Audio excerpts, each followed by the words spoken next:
good. Let's pray. Dear Heavenly Father, we thank you so much for every good thing that you place in our lives. And we know that it all comes from you. We ask you to use us today in your service in every way possible. And we just give you all the glory. In your name we pray. Amen. Amen. I don't know if it's just turning 50 or what, but I have not had a good bunch of days today. And I was telling Rex, I've had the absolute worst day today, starting at about 4:15. So I'm hoping by the end of the meetings, things will turn to in a better direction. I did want to say, of course, look at there.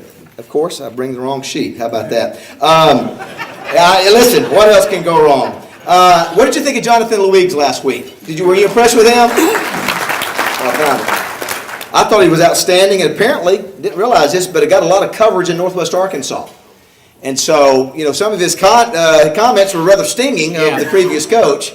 And I just wanted to share that with you. Sometimes we forget they have the Northwest Arkansas Touchdown Club, and sometimes we share guests that get comments, but that one apparently resonated up in Northwest Arkansas. I'm excited about hearing Coach Harsin today. Next week, Steve Sullivan. I thought I saw Sullivan here a second ago. Must have stepped outside. Oh, there is he in there? Yeah. He is next week, and we will have some audio-visual, as only Sully can bring to the table. Of course, we've got the Sully Awards that we're going to give to the best outstanding call in high school and college football this year. So turn out to hear Sully next week. We're going to finish strong for the rest of the season. Hard to believe. Is this the I think this is the 10th meeting of the Touchdown Club. That is hard to believe. Wow, had a great year. I do want to remind everybody, hashtag LRTDC. Make sure to RSVP every week if you can. If you haven't joined up, still not too late. Your $50 can make a difference. Also, if you want to join to vote in the College Football Hall of Fame, only $25 extra. Sports Hall of Fame, National Football Foundation, and Touchdown Club, only $125 altogether. How are our 50-yard line club members? If you're a 50-yard line club member, raise your hand if you're down front. Let's give them a round of applause. These are our 50-yard line members.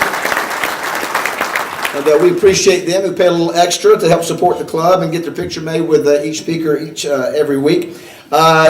Do want to thank all of our sponsors real quick. Twin City Limousine. I understand there's going to be a special Twin City Limousine presentation. There's Popeye back in the back. Remember Popeye used to shoot all of our video. He's driving the limos now. He does it all. What's next, Popeye?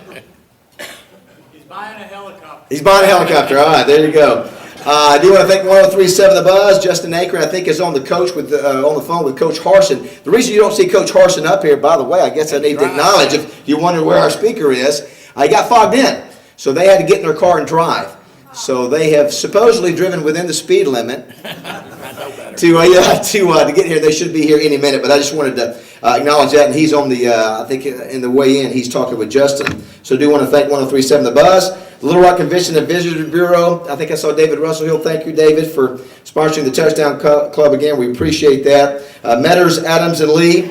I do want to thank the folks over there. Make sure and call them for all your insurance need. Wendy's for sponsoring our two Willie Roaf and Dan Hampton Awards. Epic Health, who sponsors it all this year. We appreciate the folks at Epic.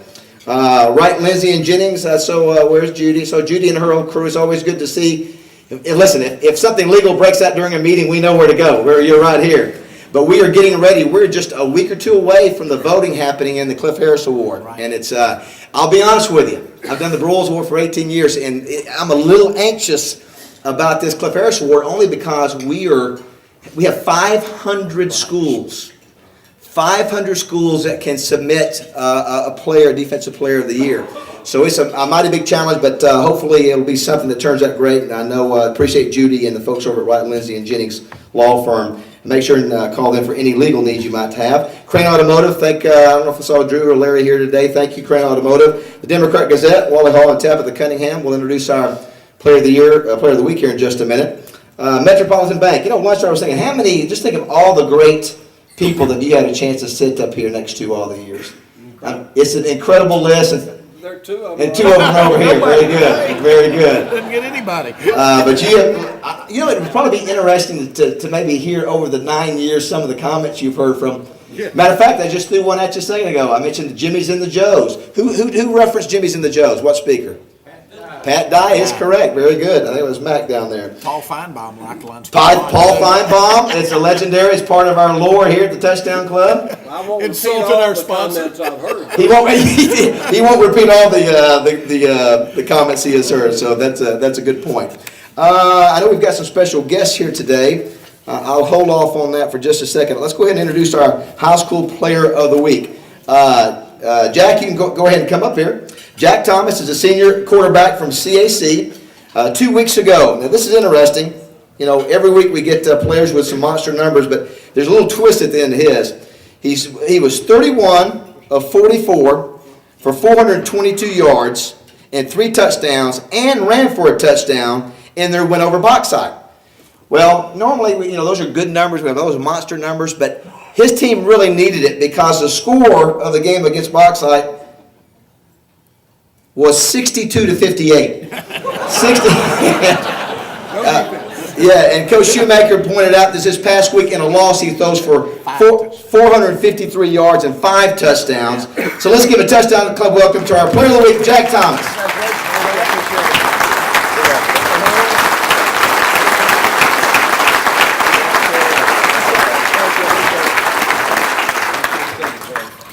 You want to welcome his parents, John Thomas and Kirkley Thomas, and Coach Shoemaker. Thanks for doing a great job over at CAC. All right, let's see what else. I think what we're going to do, before I introduce some of our guests, I'm going to go ahead and let Rex do our weekend recap, and then we'll introduce our guests. How about All that? right, sounds Everybody good. welcome Rex Nelson for the Thank weekend you. recap. So sorry you're having a bad day, David. We're going to get you one of those testosterone shots now that you've turned 50.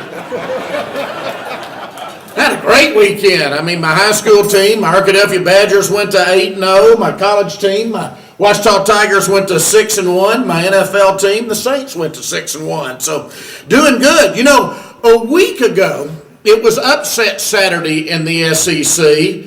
This past Saturday, very different. It was blowout Saturday in the SEC, with the exception of Missouri, South Carolina. And at the first of the season, nobody would have considered that an upset. Connor Shaw, sprained knee and all, what a tough kid. He comes off the bench in the third quarter with his team trailing by 17 points.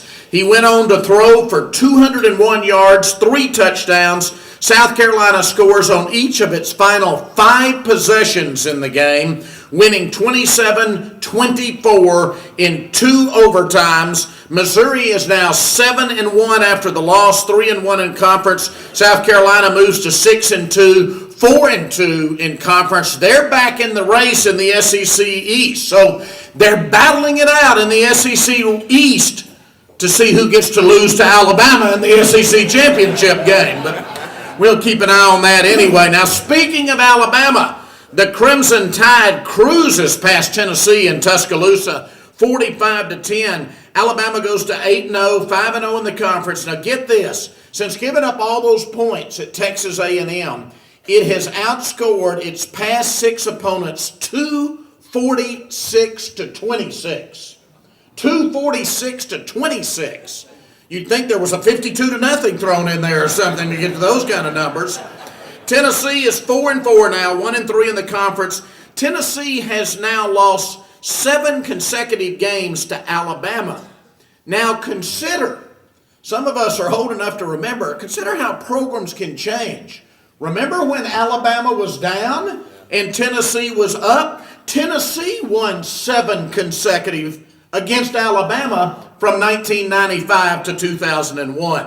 How things have changed. Johnny Manziel threw for 305 yards, 4 touchdowns, signed 19 autographs for $685 in less than 3 quarters of action as Texas A&M blitzed Vanderbilt 56-24 down in College Station. Aggies go to 6-2, 3-2. Commodores fall to 4-4 overall, 1-4 in the conference. Commodores used a freshman quarterback due to an injury named Patton Robinette. Tough introduction to the SEC. 2 interceptions. He was sacked 5 times. Ole Miss picked on Paul Petrino's Idaho squad. You remember Paul Petrino? We called him Fredo when he was here. 59-14. Ole Miss went to 5-3 overall, 569 yards of offense. Bo Wallace throwing for 186 yards. Idaho falls to 1-7. Now, LSU only led Furman 20-16 at the half, but outscored the Paladins. What's a Paladin? 28-0 in the second half to go to 7-2. Furman's now 3-5. LSU outgained Furman 672 yards to 198. Zach Mettenberger passes for 328 yards and 3 touchdowns for the Bio Bengals. Auburn's Tigers, this week's Arkansas opponent, beat Florida Atlantic to go to 7-1. It was 45-10. Tigers had 628 yards of offense, including 440 in the first half alone before Malazan called off the Dogs. Auburn, which leads the SEC in rushing, had 422 yards on the ground. Now let's get to our Arkansas teams. UCA moves to 5-3 overall, 2-1 in the Southland Conference, 66-31 in Conway over Stephen F. Austin. It was the Alamo, I guess, for old Stephen F. Quarterback Ryan Howard, in his second start since the injury to Wendrick Smothers, Howard has turned out to be a good quarterback. He threw for 403 yards for the Bears, 4 touchdowns. UCA had 681 yards of offense. They scored 38 of their points in the third quarter alone. And let's hear it for UAPB. Finally a victory there. Golden Lions are 1-7 now. Take them where you can get them. 38-18 over Mississippi Valley State down in the big city of Itta Bena. UAPB had 484 yards of offense. Quarterback Ben Anderson, good day, 20 of 30 passing, 269 yards, 2 touchdowns. He rushed 22 times for 123 yards and scored 2 additional touchdowns on the ground. Henderson, meanwhile, goes to 8-0 with a 45-30 win over Harding and Searcy. Big game in the GAC. Henderson had a 70-yard touchdown pass to start that game. Kevin Rogers, talk about him every week, a junior quarterback from Henderson, 19 of 26 passing, 368 yards, 4 touchdowns. Unfortunately for the Reddies, they lost their all-time leading receiver, Robert Jordan, to a broken leg. He finishes his career at Henderson with, get this, 2,186 receiving yards. Wow. Washita, meanwhile, alone in second place at 6-1, 34-24 against Arkansas Tech up in Russellville. Washita ensured itself a 6th consecutive winning season. They're the only college program in the state that can say that. Washita held Tech to just 57 yards rushing. Jalen Jones, kid out of Conway, caught 10 passes for 103 yards for Washita. And UAM has really turned it around. They were 1-10 a year ago. The Boll Weevils go to 5-3 with a 22-19 victory over Southern Nazarene. The Boll Weevils had 3 interceptions and 2 special team touchdowns in that game. So these are the Division II records. Henderson's 8-0, Washita's 6-1, Harding's 5-2, UAM is 5-3, SAU is 4-3, and Tech is 3-5. So 5 of our 6 Division II teams do have winning records. In Division III, Hendricks falls to 3-4 with a 45-38 loss at Austin College down in Sherman, Texas, but they've all been close, even their losses. I think Hendricks has acquitted itself very well in this first season back of football since 1960. And just think, in 2 years we'll have Lyon College football to talk about too. It'll be special. All right, here we go. SEC this week. They don't like to call it that, but it is still the world's largest outdoor cocktail party in Jacksonville, Florida. Florida versus Georgia. How many of you like Florida to go into Jacksonville and beat Georgia? Wow, look at that. They're going to be pretty one-sided. Georgia Bulldogs, even with all their injuries. A lot don't know, it seems like. Alabama State, that's not Alabama. Alabama State from the SWAC at Kentucky. Mississippi State is at South Carolina. Tennessee is at Missouri. UTEP is at Texas A&M. Auburn at Arkansas. How many of you like the Razorbacks to upset Auburn at home on Saturday? That's a few. Faithful few there. There we go. Also in Arkansas on Saturday, we have Ouachita at Southern Arkansas and Henderson down at UAM. So games Saturday in Fayetteville, Magnolia, and Monticello. Get out and see a college football game. Thanks, everybody. Thanks, Rex. Got Coach Harsin here now, so we'll be able to know we're fine. Thank you, Coach, for being here. Do want to say real quick thanks to our folks here at the embassy for all their work. Dwayne Duncan, our photographer, thank you, Dwayne, who was actually in St. Louis this week for the World Series. Matt Johnson over there doing our live streaming. Don't forget to turn off your phones here in a minute, but text to everybody to go to lrtouchdown.com if they want to hear Coach Harsin. Kayla Lassane and all our girls in the back, thank you so much for doing a great job every week. Also want to remind everybody, our last few meetings, we got Sully next weekend. Then we have Roland Sales and Ike Forte, which I think will be great. We talk about the recruiting issues at U of A. We have Richard Davenport and one of the top recruiting guys, gurus in South Florida that's flying up to be with him. And then Steve Atwater ends us, which would be great. And of course, Lou Holtz, February 13th. I do want to recognize a couple of folks here with ASU. First, and the reason I think it's relatable to me, is the president of Arkansas Urology, Tim Langford. Dr. Tim Langford, where is Tim? Please stand, let's give him a round of applause. He was one of the great quarterbacks at ASU, 1980 to 83. First ever Terry Gwynn Award presented annually to the top student athlete in any sport. He led ASU in total offense for 3 seasons, still holds many rankings. He and his wife made a huge donation to ASU for a sports medicine center there. And, of course, he's at Arkansas Urology, so you know what that means. In a few weeks, I will be coming for the old colonoscopy, Dr. Langford. And, That's what we needed to hear. Yeah, exactly, yeah. Eat a piece of dessert now after that. But anyway, glad to have you here. Always glad to have you here when ASU is represented. Also want to recognize few folks from ASU, the Arkansas State System President, great guy, Dr. Chuck Welch. Where is Chuck? Let's welcome him, please. And just hold your applause here until I make sure, because I don't know if everybody's here. Mickey Ryan, who's the Assistant Athletics Director and host of the Bryan Harsin Show. Jerry Scott, Sports Information Director. Brian Wilkinson, Football Operations Director. Jeff Hankins, I know is here, Arkansas State System Vice President. Julie Bates, Arkansas State System Vice President. And Shane Broadway, who was head of higher education here in Arkansas. Will you all folks please stand? Let's give you a round of applause. Thank you for being here.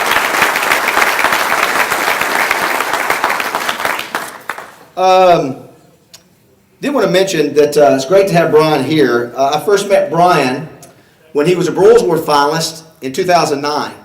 And if you remember, of course, it's tough. There's been 18 years of it. But that class of Broyles Award finalists, 3 of those are now head coaches. One, the winner was Kirby Smart, defensive coordinator at Alabama, pretty good guy there.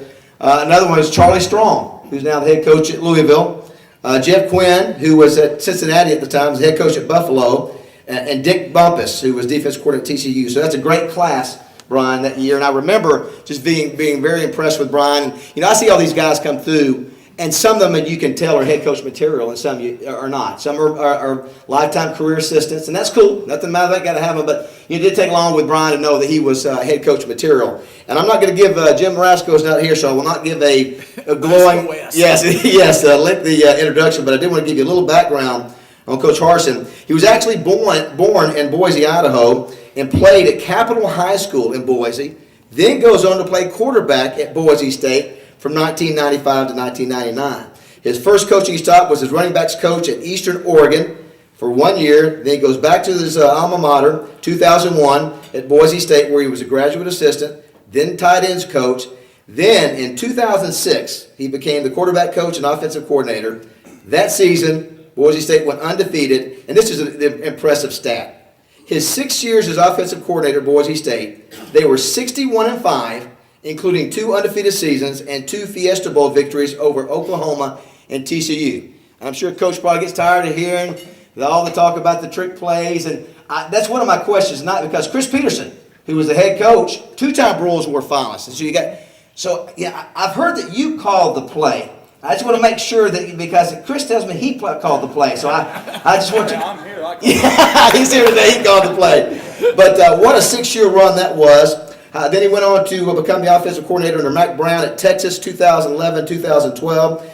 So, of course, and then December 12th, he became the 29th head coach at Arkansas State. He's been coaching 13 years now. He's been coached in 10 bowl games.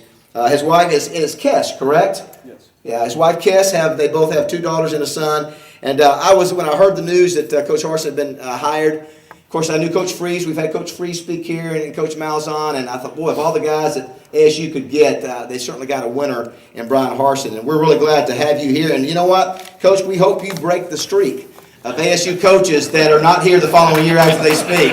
I know the ASU representatives agree with that. So for his first time here for Little Rock Touchdown Club, let's give him a Little Rock Touchdown Club welcome. Coach Bryan Harsin, everybody.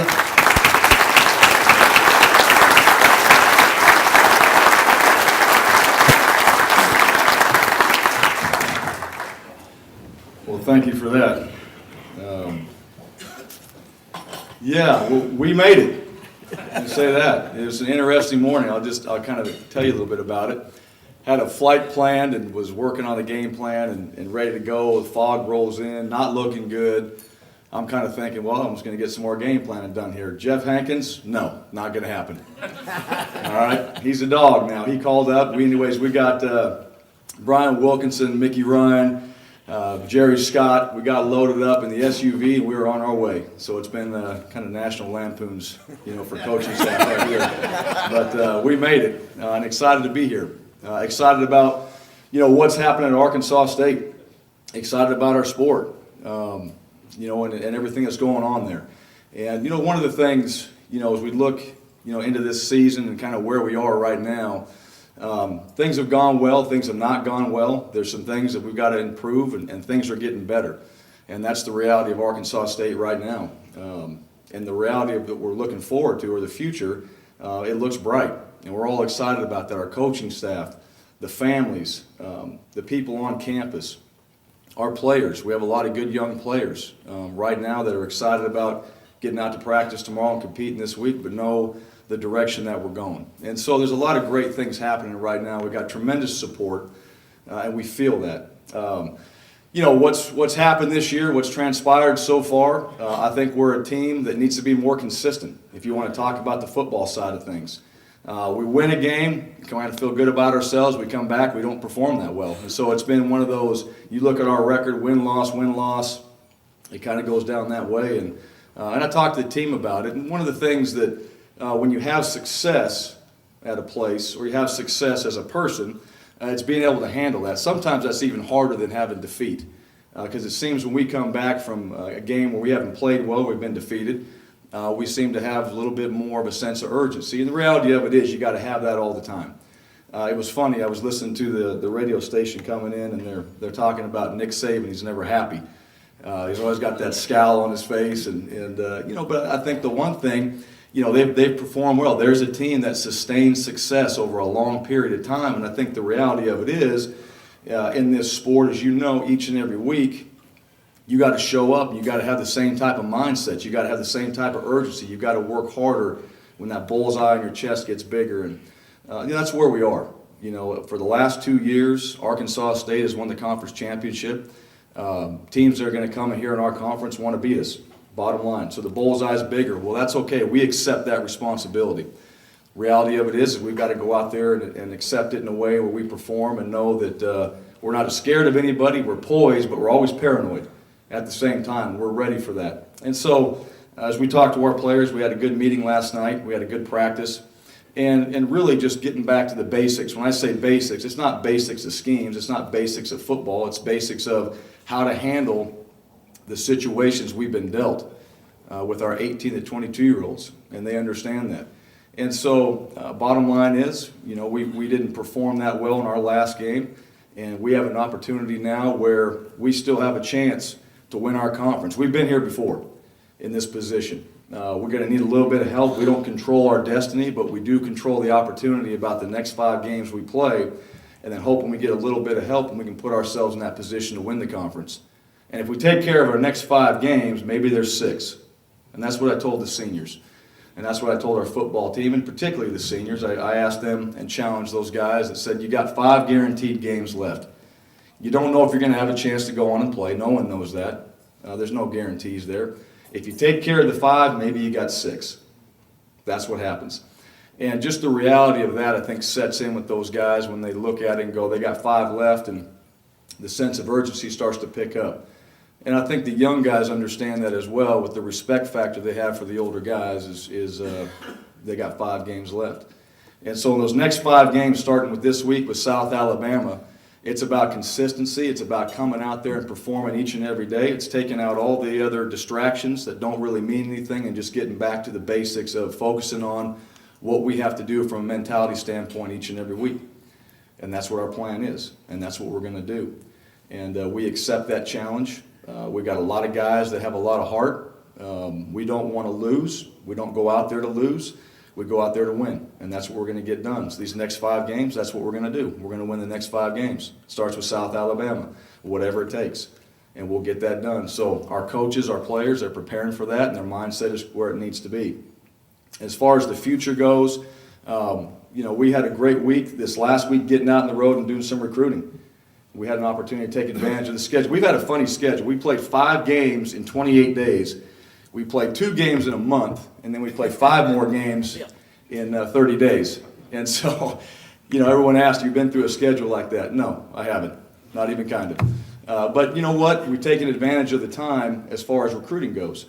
And so last week we had a chance to get out and see some of the guys that are committed to us and see some guys that we haven't seen that we feel like are guys that we want to have in our program. And so it's been very productive. The reception we've gotten from the recruiting trail has been very positive.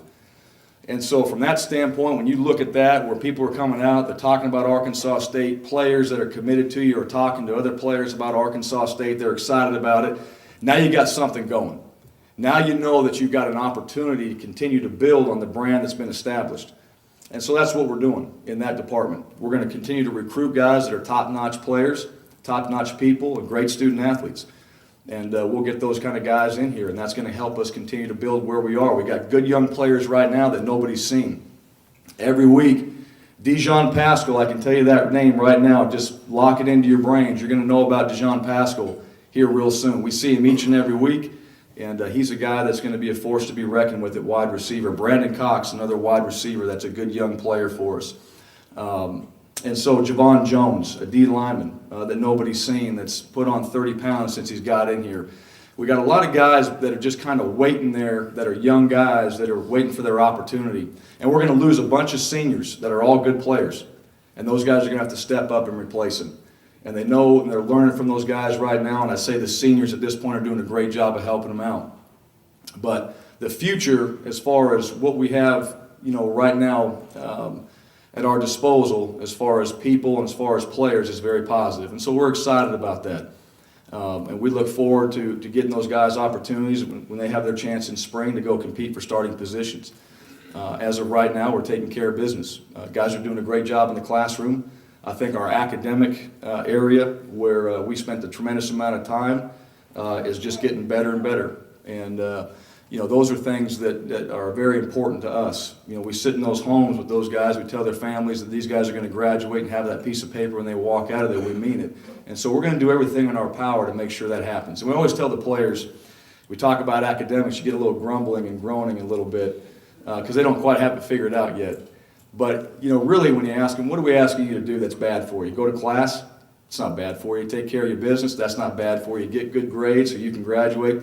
Those aren't bad things, and they start to realize that and pay attention to it. And so they're doing a great job there, along with taking care of their business off the football field, and that needs to continue. So really excited about where we are, excited about where we're going, and just looking forward to getting back out there on the football field tomorrow and getting this opportunity to go play South Alabama. South Alabama's a good football team. They've played games, they've lost games by about 2 or 3 points in every single game. They've been in every single game they played. They played Tennessee very tough, and so we've got to go there and play in their stadium. Now, a stadium that we're very familiar with, it's the same place where the GoDaddy Bowl game is played. So our guys have played there. It's not going to be new for them. It's going to be an opportunity to get back there. We've had some success recently, and go play and get back on track, and then come back after that win, and then go ahead and look at it from the standpoint that was great, now we got to move on to the next and get even better. We take that mindset, we'll be fine. So at this point now, that's where we are, And at this point, as far as what we're doing for the future, with our opportunities for the indoor facility project, for opportunities for the press box, great people giving us donations for what we're trying to accomplish, and that type of support has been tremendous. And all those things are going to happen. That's what's going to happen at Arkansas State. We know it is. The vision's there, the direction's there, the leadership is there, and all those things are going to get accomplished. We're going to back it up on the football field when we go play. We're going to back it up in the classroom with our student athletes. And this place is going to continue to grow. We tell recruits all the time, what you see is not what you're going to get, and that's a good thing. And they understand that. And so those ones that can come in there and visualize that and see that north end of the stadium, they're knocked out, all the concession stands, the tunnel running through, back into the football facility, into the indoor facility, out the indoor facility to the back grass practice field. They can all visualize that and know what's going to happen. The weight room that looks into the indoor facility where they can go back and forth, easily get their work in. The indoor facility itself now in the wintertime, when there's no reason why you can't go out there and get some work done because it's not too cold and you're inside. And those are the type of things that we look at, and those are the things that excite me about what we're doing. And that's where Arkansas State's going, and it's all real, and it's all going to happen. And then the next thing is going to be that press box. We're going to have a brand new press box. It's going to be unbelievable up there. It'll be one of the top in the country. And it's just going to go from there and keep building. And we're going to continue to get better players. We're going to continue to get better, do better in our conference. We're going to continue to win. And it's just going to build and build and build. And those are the type of things that, we start talking about future. That's where it's at. That's where we're going. And that's what's exciting about, what's happening right now. So just really appreciate everybody's support. Appreciate the people that come out there and watch these young men play. Appreciate those that give them backing in social media and things like that because they look at it. Those are things we have to avoid distraction-wise as well, good or bad. And they appreciate it. And they know that they have a lot of support here, and they know that what they're doing is going to have an impact on the future of Arkansas State. They take a tremendous amount of pride in that. So just very happy to be a part of the Red Wolf family. My family is enjoying it. Our coaches and their families love it. This has been a great experience for us, for everybody. And as our staff gets better and gets more continuity, that's going to help us continue to be a successful football team. And I see that with our young coaches. I see that within our staff room. I see guys really taking a lot of ownership into what they're doing and a tremendous amount of pride in their positions. And that's carrying over onto the football field, and we'll continue to help those guys get better. But glad to be here. Glad we made it. And just excited about the future and looking forward to it. I know you guys have questions, so I'll turn it over and we'll turn it over right here next to me for the question. Coach, what do you think about playing Tuesday night games and maybe what happened last Tuesday night? I know you weren't happy with the result. What happened in that game and your thoughts on playing on Tuesday nights? Yeah, 24 hours prior to that game, Tuesday night games were great. Not so much since. Yeah, I don't think we should do that any longer. The one thing about it, to have an opportunity to be on television, that's exposure. Those are the type of things that for any program, whether it's Tuesday, Wednesday, I've played every night of the week now. And that's just part of the deal. That's part of the TV contracts that go along with it. So the schedule leading up to it, it's all very similar. We actually treat Tuesdays like a Saturday. We talk about it like that, so that doesn't really affect it. But, to be on TV and have an opportunity, we're going to continue to do those things. What happened with the game the other night? What's that? What happened with the game the other night? The reason you guys didn't perform as well? What was it? Well, I think the one thing, as far as all three phases playing together, we didn't do that. I thought the defense played really well. Ryan Carruthers he just had the Player of the Week award for what he did. Ryan Carruthers had 16 tackles, very difficult to do as a nose guard. I think offensively the plan that we had in there was a good plan. We didn't execute it very well. And why we didn't do that, we went back and watched the film and got some of those things corrected. But the reality of it is we played a very good football team that we knew we were going to have to battle, and we knew that from their offensive standpoint, they were going to control the clock, and from our offensive standpoint, we had to take advantage of our opportunities. We didn't do that enough. And when you give a team like that the ball, they're going to hang on to it for 6-7 minutes, just kind of grinding it out. So reality of it is, one phase, the offensive side in particular, did not hold up their end of the bargain. Everybody else did a pretty good job, and it takes all three phases to win that type of game. Yes, sir. Thank you. Two quick questions. One, as close as you are to Chris Peterson, Would you like to see a gang of 8 similar to what he has in Boise with the professor who has the business leaders and the other people that get together to solve to meet, you know what I'm referencing? And second, Fox Sports had the article a couple of years ago when you became the offensive coordinator at Texas and mentioned the financial struggles you and your family had when you first started coaching. How do you feel that made you a better coach now that you're at ASU? Yeah, you're talking about the aha moments. How'd you know about that? He reads everything. Yeah. He's famous, that's Johnny. Yeah. You know what? I'll tell you something about that that was very interesting is, they got a bunch of football, well, not a bunch, they got our staff together, and they got some local businesses there in Boise, and we talked about aha moments. And one of the questions that she asked me, when do the quarterbacks, I was coaching the quarterbacks, she said, when do they get it? When's that aha? When does it start to click? And we talked through those things. Then we sitting there with Southwest and some other companies and things like that, talking about when it happens for them. I actually got the book, just got it here. Yeah, I've got another one, but that's another a copy of it right there.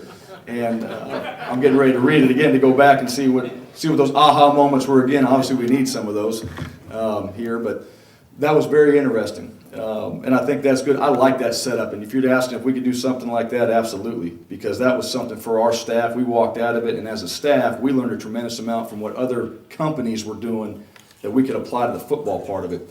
As far as the financial, you asked about the struggles and things like that. I think that's for every anybody in any profession.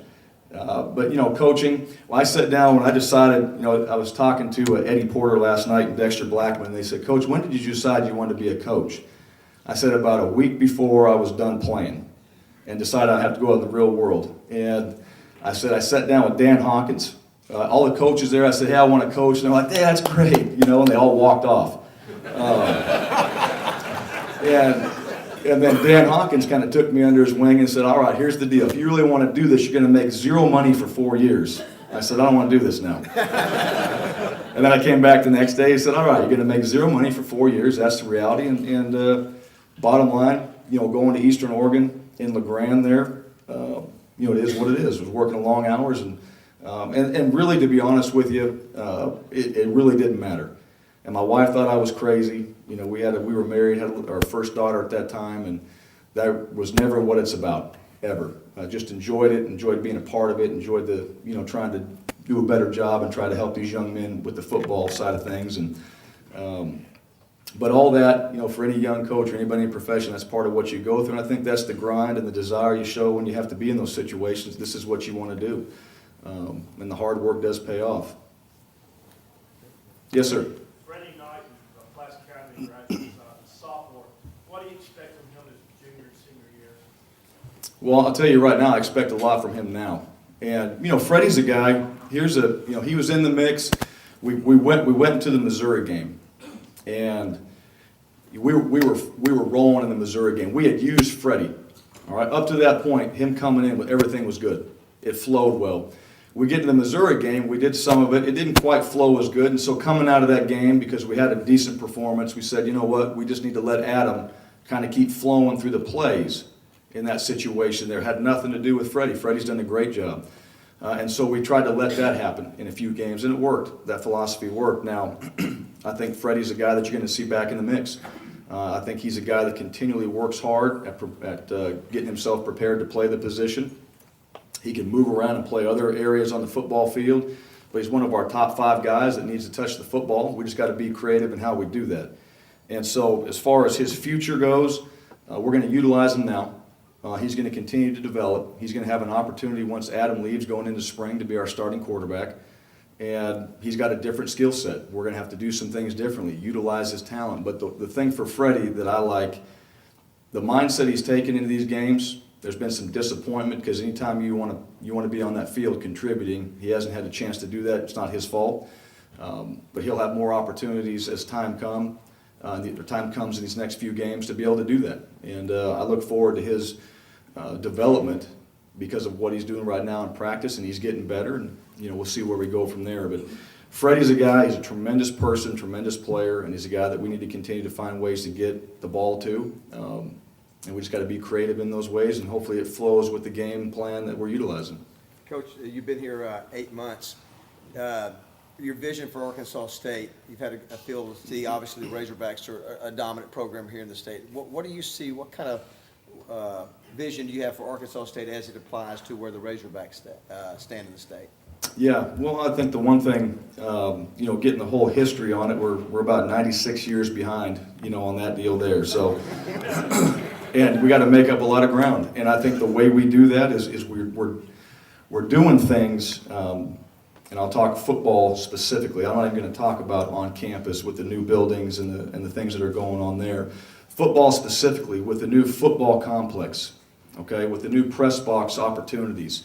With the type of players that we're bringing in, all right, the perception of when we have these guys and the perception of those things, the reality of what those things are going to bring to us. They're going to bring better players. They're going to bring better coaches. They're going to bring better things to everything that's going on at Arkansas State. That's going to equal wins. Wins are going to help change that perception. That's one thing that, when you look at a program and one that I had been a part of at Boise State, we always thought we were a good football team. We had good players. We had good coaches. We won games. We go beat Oklahoma. Perception changed. And everybody was like, whoa, Boise State's a pretty good program. We were a good program. We knew that. It's just a matter of people seeing that. And so those are the opportunities that we have in front of us. We play Miami, home and home. We're going to play Missouri again. We're going to play Tennessee. We're going to play USC. Those opportunities right there, we get the right type of guys in there. We have chances to go and win those games. Things start to change.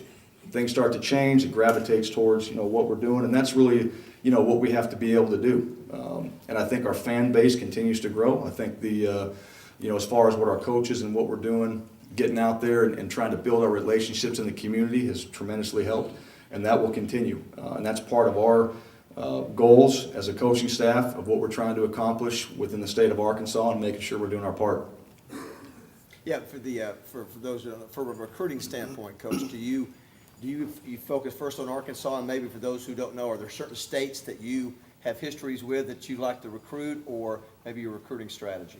Yeah, it definitely starts here, 100% in Arkansas. We'll make sure we've covered every school. We know about every person or every player here. Alabama has been good to Arkansas State, and that's an area that we continue to have a lot of success at, a lot of great connections. And then Texas is the other one.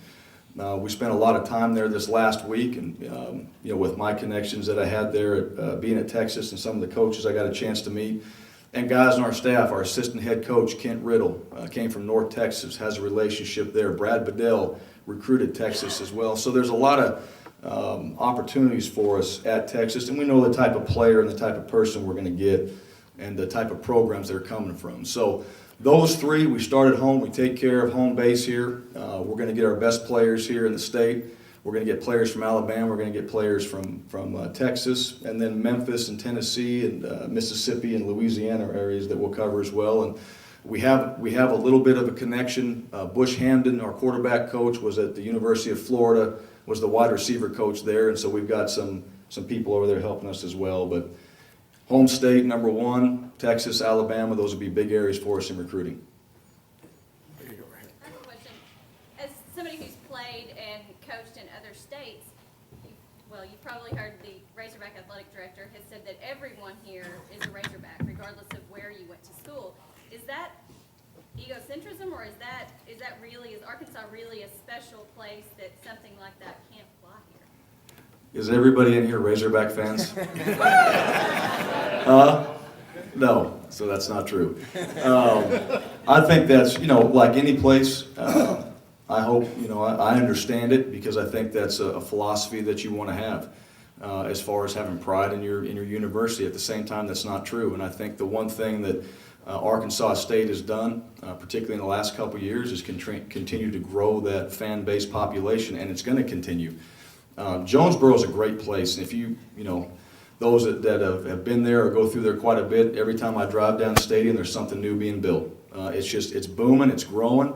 I think we have a good connection with some of the people in Jonesboro there. I think we've grown another group of supporters, some younger supporters in there as well, with people that we've been meeting and having an opportunity to, that are new investors and people that are in the community there. So that's part of it, is growing and getting that relationship. It's like recruiting. You got to get out there and build a relationship. You got to bring them in, and you got to let them see what you're doing. And like anything else, if they like it, they have that picture, and they're all successful people, they're going to invest in you and what you're doing, and that's what we're trying to accomplish.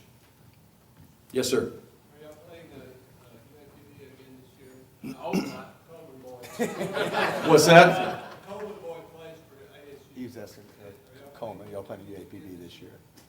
This next year? Oh, I don't know that. I don't know if they're on the schedule or not right now, if we're going to play them again. As far as you're talking about the Coleman family and all that? Yeah. I don't know if we have them on there as well, or on there for next year, as of right now. Go ahead. Yeah. Obviously, working under Matt Brown and Chris Peterson, we talked before. What if you could pick one thing that you took from each of those coaches who have been polarizing coaches in college football? What would you say the one thing would be? Can you repeat that question? Yeah, the question is, for the two head coaches I worked for, Chris Peterson and Mac Brown, what was the one thing I took from both those coaches? That's number one from Chris Peterson would be the process. Just the way you go about. And that means a lot of things. I think if you had a day-to-day, set the day-to-day operations of what we do as a staff, you'd understand the process. And really, I believe in that process. I think there's some things that need to be tweaked in different environments and all that. But how we go about coaching our players, how we go about teaching our players, how we go about setting up meetings and recruiting and things like that has been ingrained, and I believe the philosophy. And I think it's one that, it's showed up at Boise that's been very successful, and it's one that a lot of successful teams have used. As far as Matt goes, I think just overall the treatment of the players, the people involved in the program. I don't think there's anybody better in the country that will treat his players or his coaching staff or anybody involved, boosters, fans, anybody that has a part within that program who does a better job than him of just treating them and making people feel comfortable and welcome and really providing the vision for what he's trying to accomplish. He's been there a long time. He's been a head coach for 30-some years. So he understands that. He understands the importance of it, but never felt like one time anybody ever walked out of that building and didn't say, that guy's unbelievable. And so, those are a lot of things, and he's worked to get into that position that he's in right now, and I'm glad to see he's having the success he's having. He deserves it. And I hope those guys continue to win, and he gets his opportunity to leave there when he wants to, because that's how it should be. Anybody else? All right, Coach, that's good. Last one. Your first-year head coach, you mentioned one of your assistants is from North Texas, one's from Florida. How hard is it, and what philosophy do you have in terms of building a coaching staff moving forward? Yeah, and all those guys, either I've coached them or coached with them. Not every single one of them. The one thing, at Boise, when we all came together, everybody kind of built from scratch a little bit. We had some things in place when Dan Hawkins was there. As the new staff came in, we actually kind of added our philosophy into that, into what we were doing there. Now, when I got to Texas, everybody was new, and what it became about a little bit early on was more about preference than anything else. You just prefer this. It's not better, you just prefer it. We all do. You come from successful play, well, we did it like this. Well, we did it like this. And you have to go through that a little bit before you're like, you know what? We're going to do it like this. And so my job as the head coach with all those ideas is to take everybody's idea and say, all right, that's great, that's great, that's great. Not doing that, and this is how we're going to do it. All right, and then making everybody feel comfortable with it and saying, you had input on it, but this is how it's going to be. And to me, that's really where, that continuity with a staff, where you can have that for a year, 2 years, 3 years. Pretty soon, you're starting to know what the other guy's thinking. It doesn't matter anymore what you did. It matters what we do.